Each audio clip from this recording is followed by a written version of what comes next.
Today I have an announcement for everybody that is listening to this podcast and especially is interested in improving his or her skills in terms of leadership, in terms of influencing.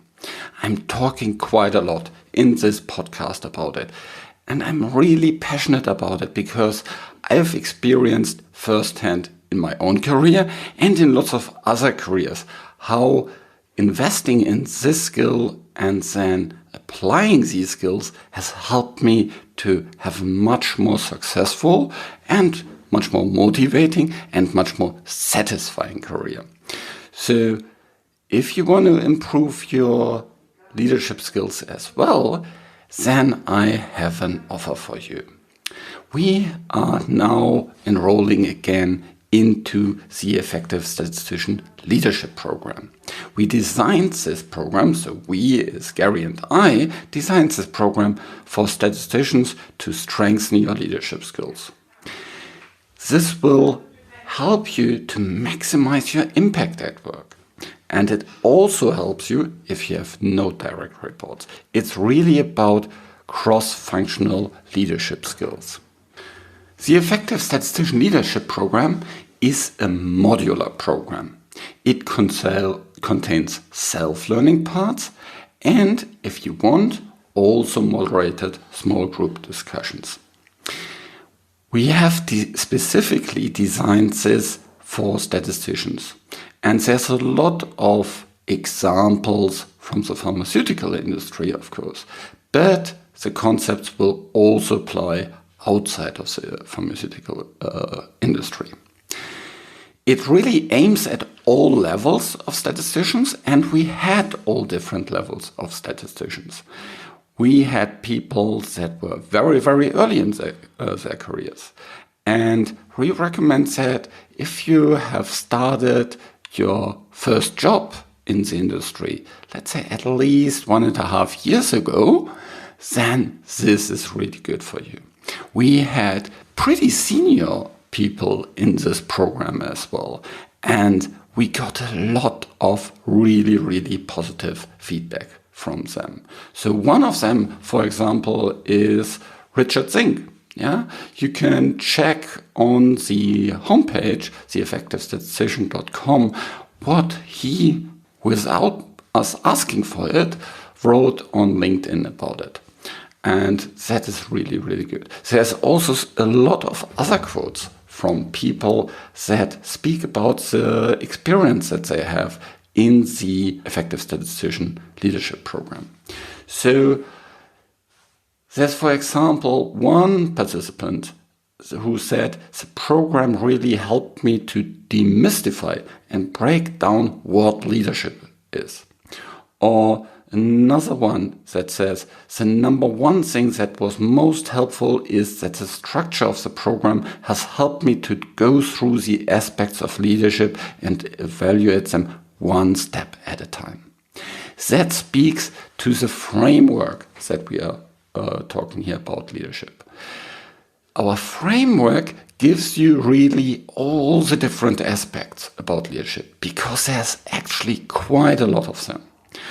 And of course, there's a lot of leadership trainings that go into specific parts of that. For example, presentation or negotiation. And we put all these different parts of leadership into this framework. And that helps you to identify what is the basis, for example, for leadership, which is communication. And what you then need to learn about all the others. And when something goes wrong, you can then identify much better what went wrong and then adjust accordingly. We also give you a good model for how you can improve your leadership skills, because it's not sufficient to just, let's say, read a book or listen to this podcast. That helps, of course, but it's not sufficient. There's a couple of other things that you need to do, and actually you can do on a continuous basis, on a daily basis, to learn about your leadership skills. And in this program, we will teach you how to do this. Now, this program has basically 3 different parts in it. The first is we have videos for self-learning, so at your own time. So it's really great for people all around the world. Initially, we had it in the live format, and of course that meant that you needed to organize your calendar to be available at a specific time. Now it's self-paced learning, and we have about 13 hours of content. Now 13 hours of content sounds really a lot, but the program is there to be actually consumed about something like 5 months. So if you think about 5 months, then it's about, maybe an hour per week or less that you need to invest in it. Okay, the second part that we have in the program are assignments. These assignments will help you to apply what you have learned through an exercise or in your day-to-day job. And these applications and then reflecting about it will help you to much better understand the concepts, to see how it really applies in your day-to-day situations. The third part of the program consists of what we call masterminds. And the masterminds are really cool part of it. In these masterminds, we create small groups of about 10 people each, and Gary will walk with these groups through the program and will review what you have learned, discuss about your experiences, and then you can learn from your peers as well as talking about your own experiences and reflecting on them, what leadership is and how to become better at it. And you will learn all the different steps to become a better leader. So this is, of course, something that is a premium access. Yeah, so the masterminds take a lot of time, and therefore we only have 30 slots available for these. Taking just the online recording and the assignments doing it yourself is, of course, there's much more slots available for that. That's no problem. But for the mastermind, there's only 30 slots available. And I guess when you listen to this, we have already started with a promotion, and these slots will actually fill up quite fast. So head over to theeffectivestatistician.com and check out the Effective Statistician Leadership Program. It's directly in the menu at the start. You can't really miss it, and sign up for it. Now you'll probably need to convince your supervisor about why your supervisor, your company, should support you attending this program. And we have been thinking about this. I had these discussions quite a lot, and Gary as well. And Gary has been, a supervisor for a very long time, who were approached by people about, I want to do this program, or I want to do this course, and I want to spend money here in terms of my development. And he knows what makes a supervisor approve these things.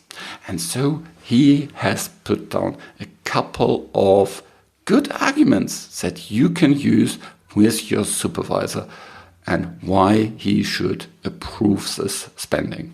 Of course, we also had students that paid it out of their own pockets because they saw it as something that is really helpful for their career, irrespective of whether the company pays for it. But if your company pays for it, that's even better. Now, what is the price of this? You can actually purchase it just, without the masterminds. Then it's 449 euros, which is about more or less the same in dollars, a little bit less and a little bit more in dollars. Or you can have the all the 3 modules that we are offering together with the masterminds, then it's 699 euros. I think that is really the best value for money, and I would highly recommend to go with the masterminds. If you want to just try it out and just buy the first module, then you can have the first module for 179 euros and later purchase also the other 2 modules, so modules 2 and 3 for 349. But I'd really recommend you going to the one with the masterminds. I think that is really the best value for money. If you are a supervisor and you're listening to this and you want to enroll more than 10 participants, and we had a couple of companies that enrolled lots more, then just contact me. You can find the email on the homepage, and then we can set up something specific for you. If you have any questions, reach out to me and write at alexander@theeffectivestatistician.com. I'm happy to help you to answer any questions, or contact me via LinkedIn. And if you have any questions about it. We have now more than 100 students that went through this program, and we received a lot of really, really good feedback. Just recently, I had a supervisor that enrolled quite a lot of students into this program, and we had a very good discussion with him, and he was very, very enthusiastic about the feedback from the participants. Or I spent some time with a company, actually a CRO, that enrolled a large proportion of their statisticians and their senior programmers in this program. And they absolutely loved it. And they actually did it without the masterminds, but they organized it, the masterminds basically themselves within the company. That's of course also possible. So if you have a good moderator or someone that is already very, very good in leadership skills, that's maybe an option, that you do it completely for yourself, and go through it as a group. Then, touch base with me and we can enroll a bigger group at once. That also makes it easier. And there is also a special bonus if you enroll more than 10 participants. Okay, so that's it. Head over to theeffectivestatistician.com to learn more about this program. There's also frequently asked questions and all kind of other things that I don't want to mention here on the podcast. More quotes and all the details about the program, but I'm sure it will help you. Invest in yourself. I wouldn't talk about it if I wouldn't be really convinced about this program. Gary spent years, actually a decade, working on these. And he is really proud about this program because it encompasses all the learnings that he had over this decade of teaching about leadership to statisticians. And you can benefit from it. So head over and register now. Or talk to your supervisor to get approval. Bye for now. You are listening to the Effective Statistician podcast, the weekly podcast with Alexander Schacht and Benjamin Pieske, designed to help you reach your potential, lead great science, and serve patients without becoming overwhelmed by work. Today, I'm talking with Stuart McQuire. This is another podcast of our book club. This time we are talking about the Chimp Paradox, a really interesting and insightful book. I'm pretty sure you'll love it, so stay tuned. And now some music.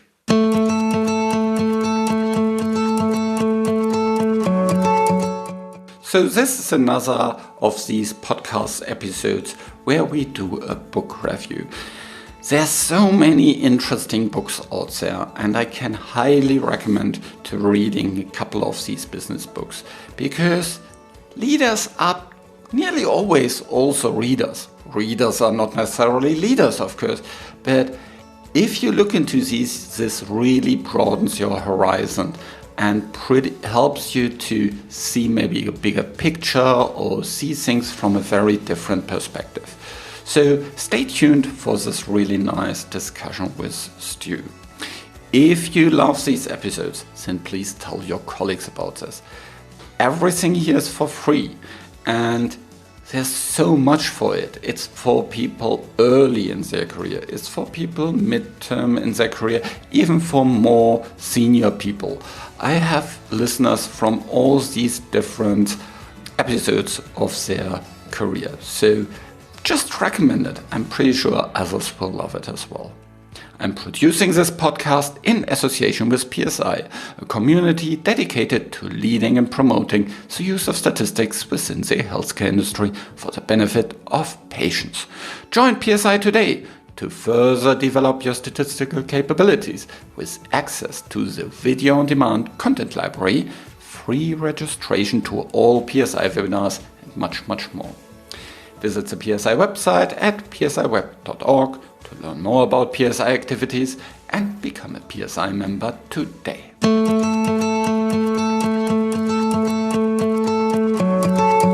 Okay, welcome to another episode.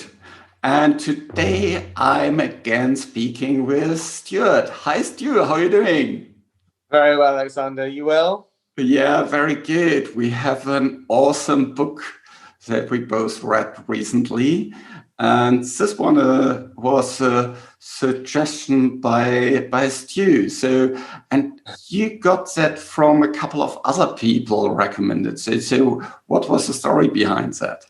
Yeah, so the Chimp Paradox, it came completely fresh to me with us doing these book reviews. I think you become quite open to people making suggestions. And actually, somebody who trains at a very high level in sport and somebody who works in a very significant marketing role both suggested the Chimp Paradox to me independently. So I was like, okay, when you get a recommendation, it's worth having a look. So quite a journey. What do you think? Yeah, I completely agree. And this morning I looked a little bit more into where the author is coming from. And so Professor Steve Peters, who wrote this book, is a psychiatrist working on performance and behavior of the brain, which first was really interesting for me because I spent about a decade in working in stats and psychiatry.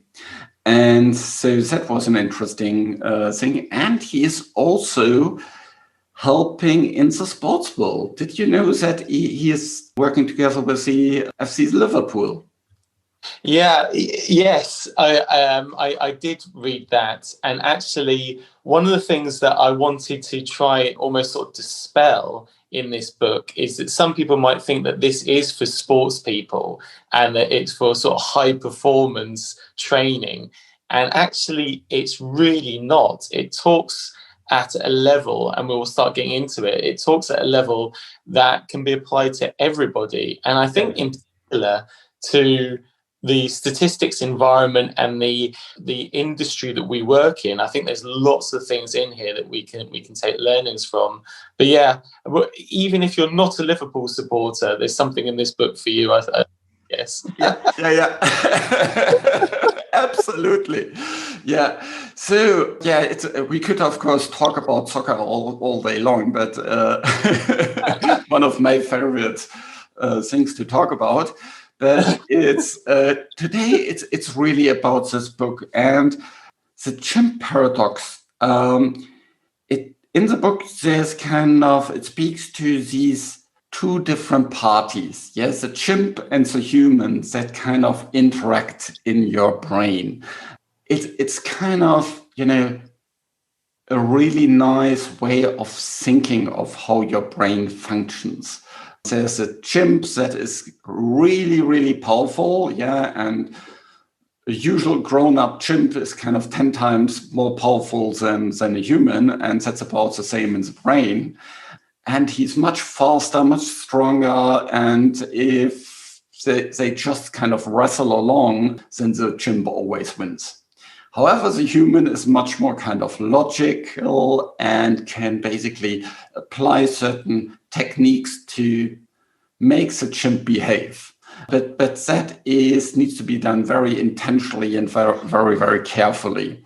And it's this kind of analogy from kind of chimp and human is really, really nice, because I think it helps us to see how we behave and how we function. And, whether that is the chimp in our brain that is currently doing something, or whether it's the human in our brains that is doing something. How would you describe this kind of chimp versus human dichotomy? Yeah, so when I read this book, clearly the chimp part of our brain interacting with the human part of our brain, and this is a sort of a simplification of a very complicated way in which the brain works. This is a nice, simple model. And I think when you go into the book, it says that, this doesn't work for everybody, but there's a lot that you can take from this model. There's also a third part, which is the computer part of your brain. Yeah. So you have your chimp, which is much more emotional. A chimp behaves in a very territorial way, very fast, very reactive. And as you say, your human part of your brain is very logical and, it's, thinks in a very rational way. And then you've got your computer part, which you kind of program. And I know that I'm speaking to a statistician, so I've got to be careful here. But you program the computer in a way which is built up on sort of experiences and situations and experiences throughout your life. So the different types of your brain in this model and how they interact.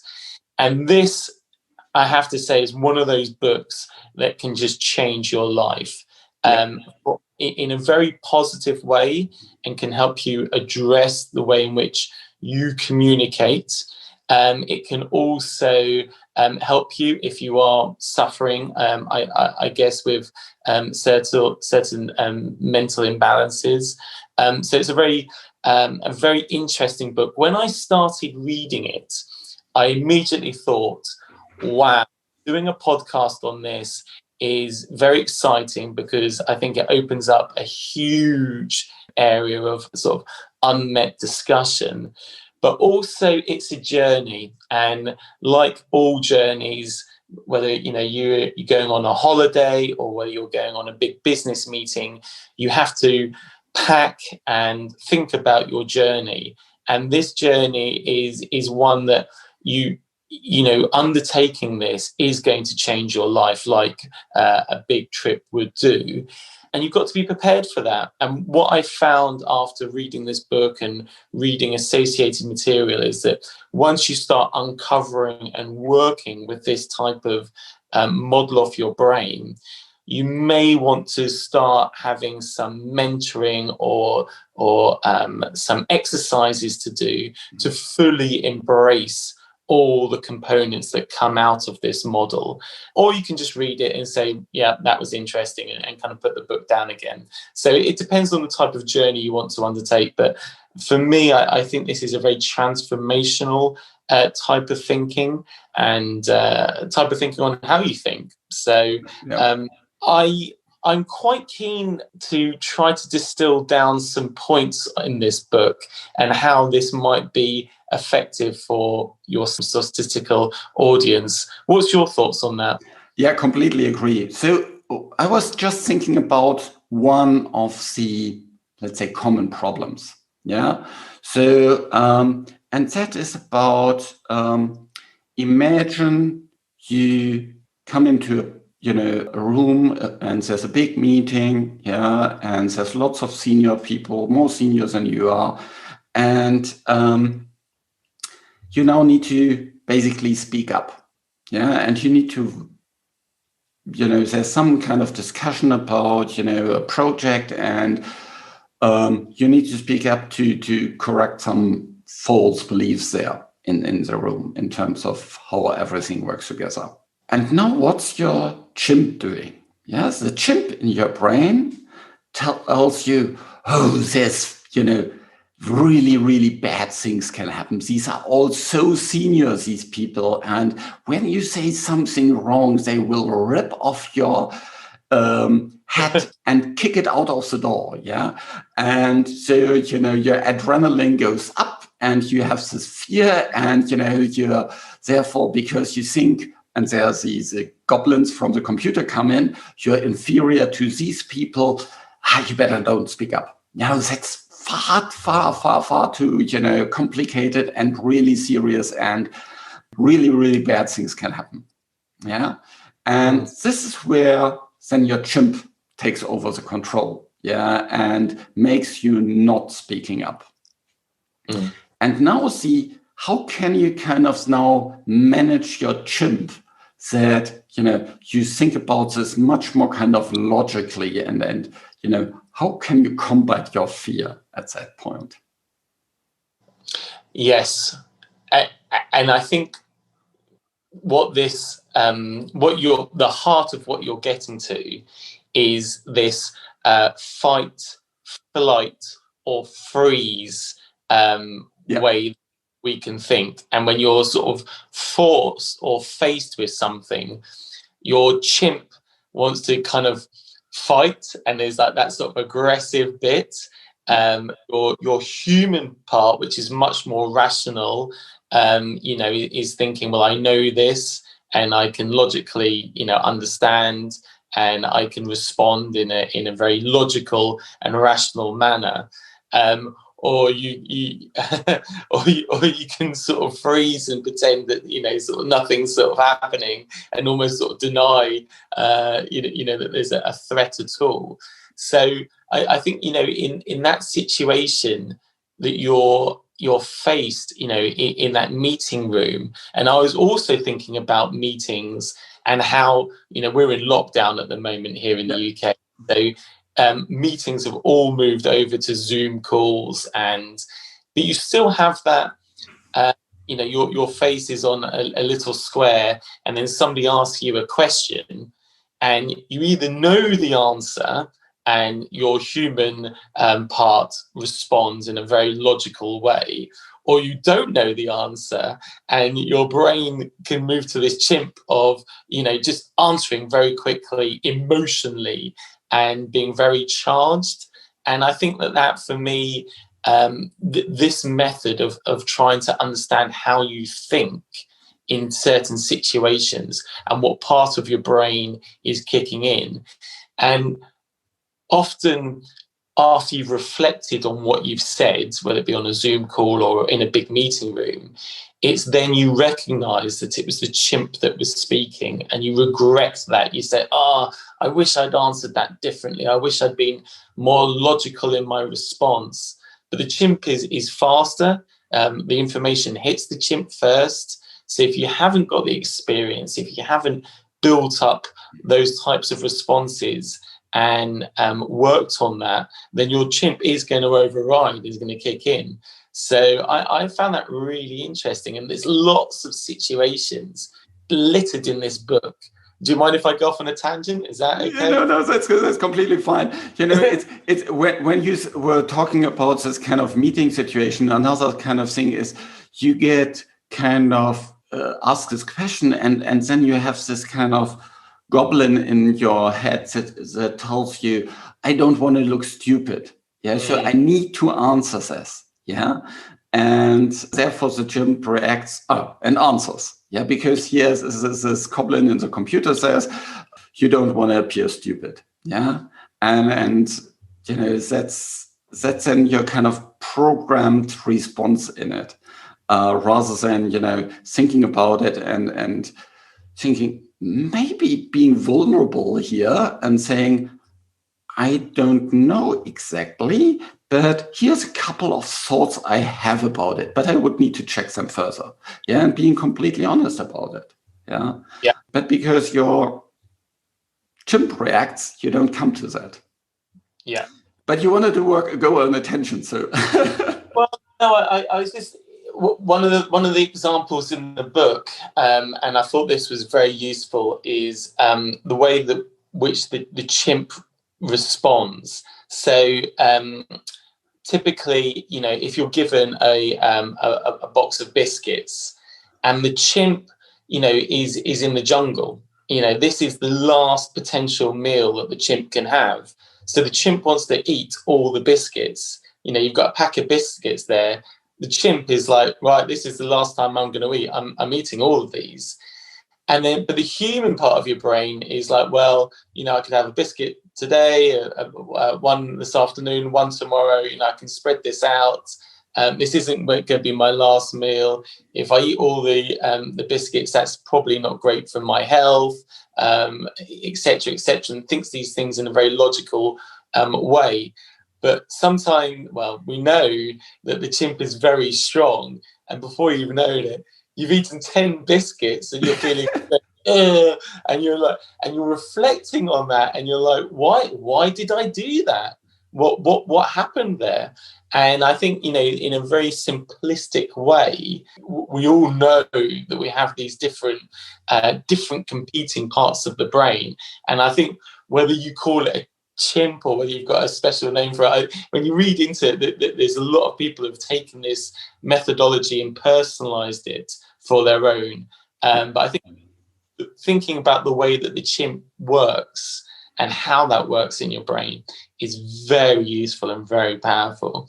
I think there was another example about how, if you're sitting across from a person in a restaurant and they move the tomato sauce closer to their side of the table, and then the mustard, and then the salt and pepper, and it's a very territorial thing.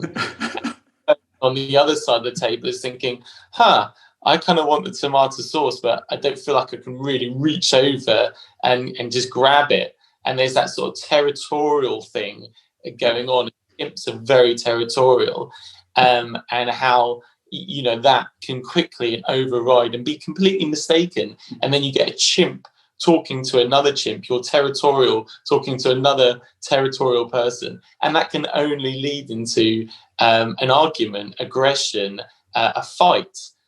Whereas then your human kicks in and it's actually, moving the tomato sauce or the mustard back to the center ground, And I just thought that was a wonderful, simplistic explanation of what's going on here, Yeah, completely agree. It's kind of, whenever, there's lots of positive sides about the chimp, because it makes our life easy and it makes the brain not to consume so much energy. But if, in these crucial conversations, the chimp takes over, then that can lead to quite big disaster. What I really found awesome is the question that you can ask yourself in terms of finding out whether the chimp is behaving or the human is behaving.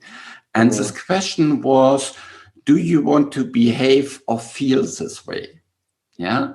So kind of a really nice reflective question for you. And the trick in there is that you, with asking this question, you actually get the human to work. Yeah, because then you can get in your brain more kind of the power to the prefrontal cortex, where your brain is where your human is working, rather than in your amygdala, where your chimp is sitting. Yeah. And that then helps you to kind of reflect, is that a conscious human choice, or is this a subconscious chimp choice? And so coming back, for example, to the meeting situation where you're sitting there and you're freezing and you're fearful. No, I don't want to be fearful. Yeah. There's no kind of tiger in here that will really eat my head. Yeah. And so, what is really the worst thing that can happen? Yeah. And the worst thing that can happen is probably I'm not articulating well my point, and I maybe need to repeat it. Yeah. Or maybe I need to then later have a follow-up on it. But the much worse thing is if I don't speak up, nobody makes a good decision here in the room. And that is far worse than I'm speaking up and maybe not directly finding the right words. Yeah, absolutely. Alexander, one of the things I'd like to extend to, if I may, in this book, and it talks about how chimps live in tribes, and we in life select who our tribe members are, and those might be like-minded people. We think, that we want to have those people, in our sort of social group. And then we have our tribes, which is kind of like the people that we work with. We don't select those, but we've kind of got to sort of, form a team. And one of the things that this book does delve into is kind of stress and how debilitating and how bad that is for us as humans. And this sort of notion that there's a chimp side of our brain that feels like we don't want to let the tribe down, so we have to work all the hours physically possible. We have to work more than other people because we don't want to let the tribe down, and that's a very sort of chimp way of sort of thinking. And I thought that was really interesting, and that how we push ourselves and we don't recuperate, we don't relax, we don't rest, and we don't sleep. And it's that cycle of things that, the chimp is pushing in a very negative way, that we don't do these very rational things. And then we don't perform as well because we're not well rested. We haven't relaxed.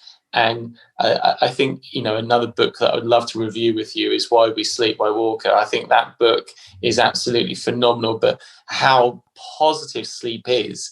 And our chimp has to be rested, it has to be relaxed, it has to have slept, because when it's not, it's a very negative and destructive part of our brain. Did you get that sense? And I can completely relate to it. So the more I become sleepy, the more I'm not well rested, the much easier is it for the chimp to take over. Yeah. It is when I'm, at home in the evening, negative thoughts are much easier to come through than if I'm, rested in the morning. It's much easier to get into arguments with someone in the evening when you're not well rested. And so, it's really like a spiral. Yes, the more you let the chimp drive this behavior of exhaustion, the more powerful the chimp becomes. Yeah. And so you really need to break through that. And there's, again, probably the question, do I want to feel this way? Do I want to feel exhausted? Do I want to feel kind of burned out? Or do I have a choice here? Yeah. And can make a conscious break and can manage my time. And that is, where it's back to kind of, you need to manage your chimp. Yeah, you can't completely control the chimp, but you need to manage it. And there's times when you need to let the chimp went in a kind of controlled way. But then you need to do this kind of consciously. Yeah. So if you're really angry about it, get into the bathroom and just kind of shout out, get it out. Yeah.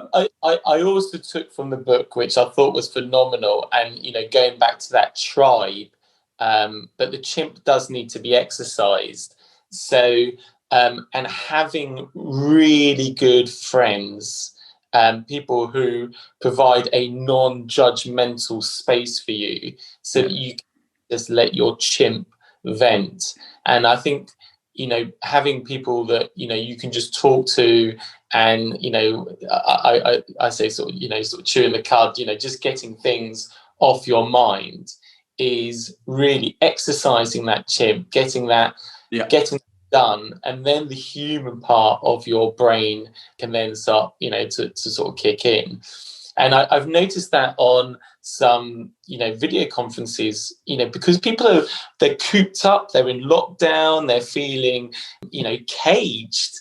And, you come onto some video conferences, and sometimes you've just got to let that chimp talk to you for a little while, and you just have to let them vent their chimp and just talk a little bit in I'm not saying a nonsensical way, but a lot of it isn't constructive or positive. And then after you've had that for a little while, then comes the human discussion and the real good stuff starts flowing through. But being cognitive of that, being mindful that people's, how they're communicating and where it comes from, I've really found that powerful from this book. I have to say it's been a transformational way of thinking.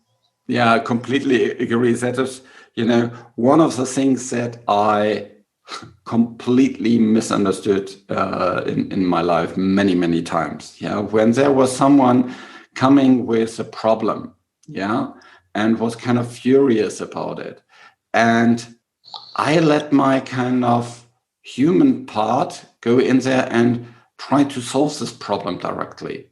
That didn't help. It's just at this moment, you just need to kind of absorb it and kind of withhold this reaction of trying to just solve it. Yeah. So I think this is also kind of the chimp part that comes then out, and the chimp wants to get rid of this kind of bad feeling if someone, vents at us. And we want to get away with this bad feeling. Yeah. And we want to get this problem solved so that the other person isn't, worrying us. And that's also a typical chimp reaction. And the human then needs to kind of understand, there's a chimp talking to us. And at the moment, and the only way we can get out of it is just let the chimp exercise, vent, and then we'll see kind of after some minutes, maybe it's 3, maybe it's 15. The chimp has lost its power and exercised enough, and then you can get back to the human talking. But then you just need to give it time. Yeah, completely see that point.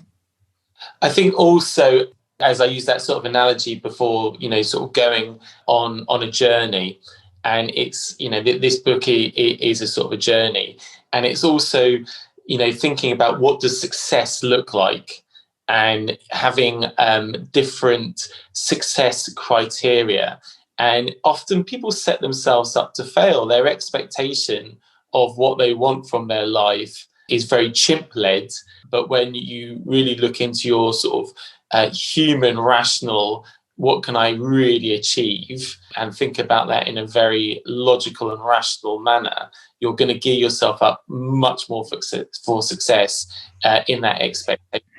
And there's that chimp part that, I go back to this sort of the jungle, that they want the material, they want the land, they want, what was that sort of phrase before, they want that sort of jurisdiction. Yeah. So, sort of setting up what are really achievable goals. What is your human saying versus what your chimp is setting for you. I found that quite enlightening. Yeah, I think there is, we all work in our organizations, and, we have lots, we have management by objectives where we have our yearly goals and things like that. And I talk in the podcast quite a lot about goal setting. Yeah, I think there's some, good thing in setting stretch goals. Yes, that challenge you, because that gets you out of your comfort zone and things like that.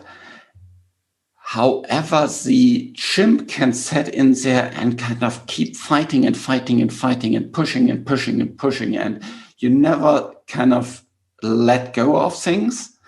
And so the problem there is that you, I think, never celebrate your wins. Yeah, it's kind of, you have this stretch goal. Let's say, you want to kind of be really good in a certain technique. Yeah. And you want to understand, you read this book and understand it 100%. Yeah. And that's your goal. And then you get to all the book. Yeah. And you have done all the exercises in the book. just this last paragraph or this last kind of chapter in the book, you find it really difficult, or you don't find the time to actually read it and do the corresponding exercises. And then you kind of beat yourself up about missing this chapter and not reaching your goal. And the problem there is that then we just focus on this gap, yeah, instead of celebrating that we maybe did all the other 19 chapters, yeah. And we reached 95% of our goal, yeah. And not stretch goal would have been 60% or maybe 50%, yeah. So we completely overachieved, but we get so hung up on these 5% that we didn't achieve that we beat ourselves up. And I think that's a very, very, very common type that we run into if we are, want to be really good, want to be overachievers, want to be, winners, and that, yeah, we just focus on this 5% gap instead of on the 95% achievement part. True. Very, very true. Very true. There's a really interesting article by Michael Hyatt about this, that we are overly focusing on these gaps, and that we much more kind of consciously need to look at these successes and actually celebrate them. Yeah, I think that's the interesting part. Is celebration is actually the human acting, not the chimp. Yeah, and it's really important to celebrate because that helps you to reflect on what you have achieved. It helps you to acknowledge your achievements, and therefore also re-emphasizes of what you did well. So it trains basically your brain to redo those things that help to achieve you something. So it's kind of a managing your chimp and training your human side part. And also, maybe you could comment on this, because I think in the book it talks about how the computer part of your brain, and in an ideal situation, you fill your brain up from a very early age, fill your computer up with really positive experiences, good learnings, all the good, perfect programming. But we don't. We have situations where, we're let down by somebody in the school playground, and that puts into our computer a gremlin or a goblin, I think. And, that sort of sits away in the back of your computer parts that tells you that maybe you're not sort of good enough, or, there was a situation where you feel inadequate. And then that comes out, and that part talks to the chimp in a very sort of negative, sort of in a negative way. And I was interested when I was reading the book, because I think, we aren't computers. We aren't, it's such a multifaceted thing. And the more, you kind of look at the brain and how it functions, you realize the more you just don't understand. But this chimp paradox, is a really nice simplistic method of, I guess, looking at a sort of a 3-cog machine with the chimp, the human, and the computer.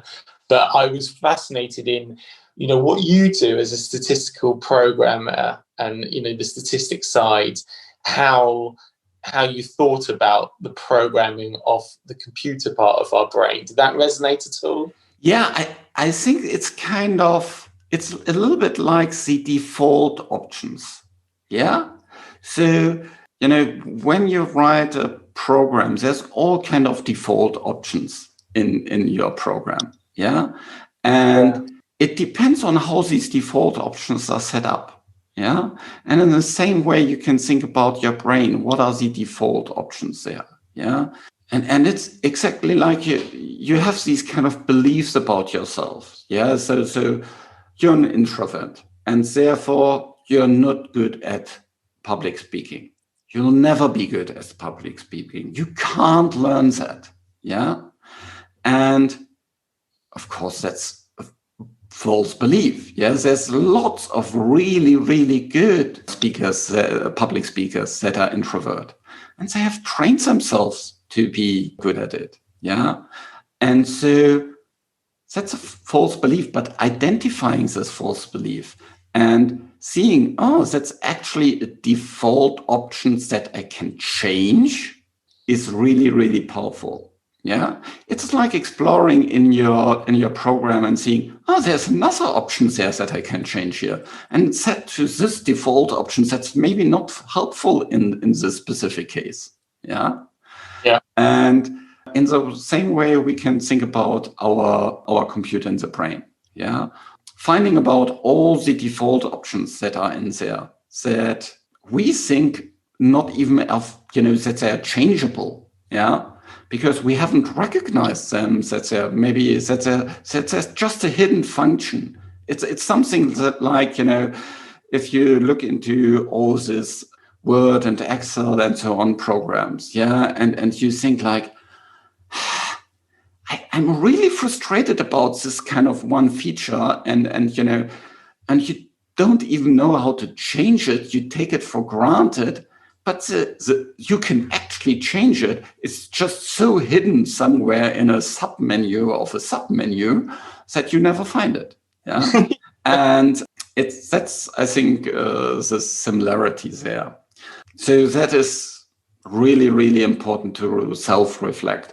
And their coaching can be quite helpful. Yeah, and working with people that you trust, that also challenge you on these beliefs. Yeah, I think that is where the tribe also, the people you work with can be really effective. If you work only with people that never challenge you, that have absolutely the same beliefs about the world, and maybe the same beliefs about, same false beliefs about them as you have, yeah, then, you as a group may never see that there's certain, default options, that you have. So it's like, as a statistician, you cannot be the chair of this meeting. Or as a statistician or a data scientist, you can't lead this project. You'll always only be a member. Or you're not part of this discussion. You can only be a consultant here. Yeah, you can't drive the decision. Yeah, things like that. These are very, very common misbeliefs. And if you only work with people that share these misbeliefs, you never notice that you have these misbeliefs. And actually, I don't know if we've lamented on this in previous podcasts, maybe we have, but about how in our industry, in the clinical research space, and particularly in clinical research organizations, there are a great number of statisticians who've been CEOs of some superb companies. And I think, that's very exciting for this space in particular. And actually, whether you're looking for goals, challenges, role models, actually statisticians have a huge part to play and are exemplified in the industry as well. So I really recommend this book. I have to say it is a journey, so be ready for that. And I'd be really interested what people think of it. Yeah. There's one last thing that I wanted to mention that kind of I found really interesting in the book is when the chimp is at play, he very often focuses on the problem only, and only kind of laments about the problem. And then it's about getting the chimp away is trying to focus on solutions. Mm-hmm. And the story that came to my mind is about that is there's a story of an Olympic boat race. And it was at a site where kind of it was quite windy, but so it's it's not sailing, it's rowing boats, and so the more wind, the more difficult it becomes. And the setup was that the different lanes were differentially affected, and the last lane was the most affected one. And now there were a couple of different races on this track, And one team that was on the last lane, started to row, and some started to complain, and they actually, stopped the race because there was so much complaining about, the unfair situation, and that they had more waves and more wind, and so they gave up. There was another team that was going there, and they actually won the race. Mm. And afterwards, they interviewed, you had all these kind of difficult situations, and you had more winds than the others and more waves than the others.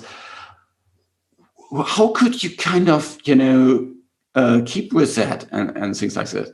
And then the people said, we didn't care, because that is something that we couldn't change. We only concentrated on what we can control, what's in the boat, not what's outside of the boat.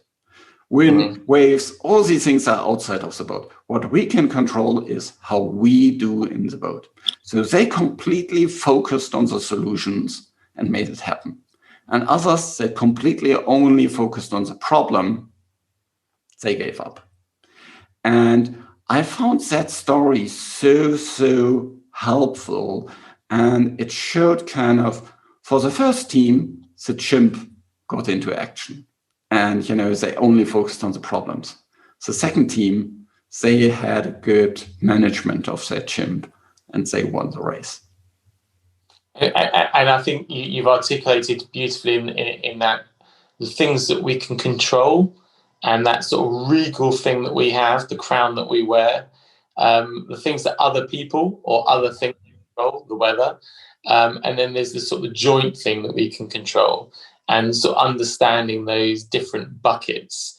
But the thing that you can control, the thing that you can do well at.